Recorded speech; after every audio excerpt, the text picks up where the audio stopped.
Hı? Sen beraber taksi tuttuk senden Bolu'dan buraya gelirken, hatırladın mı bir kere? Hı. Hani çay tuttan lan eskiden. Ha. Hatırladın değil mi onları? Kafa Yağmur, basıyor oğlum o zaman senin. yağmurda falan geldi. Taksi buraya geldi daha fazla para istiyor bizden. Şimdi bu Sağır Ahmet Bahadır sizin köyde. Akrabamız olur. Sağır Ahmet beni yazlığa çağırdı Mudanya'ya. He, Ondan onun 2 tane oğlu vardı. evet. Geldiler buradan beni aldılar. Ondan sonra Evet. gittik Mudanya'ya. Ailesi de oraya yerleşti. Bir oda verdiler. Restoran. Sağ rahmetin ikiniz.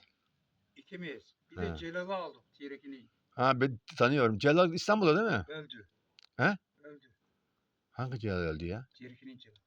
Neydi onun soy ismi? Çelen değil mi soy ismi? Çeren o senin dediğin bizim arkadaş o. Ha, o başka. O değil. Ha. Altınyurt'ta çalışan değil. Evet. Neyse. Dedi ki ya bu çocuğum için ben dedi o çocuğu sevdim. Gidin ben dedi onu dedi davar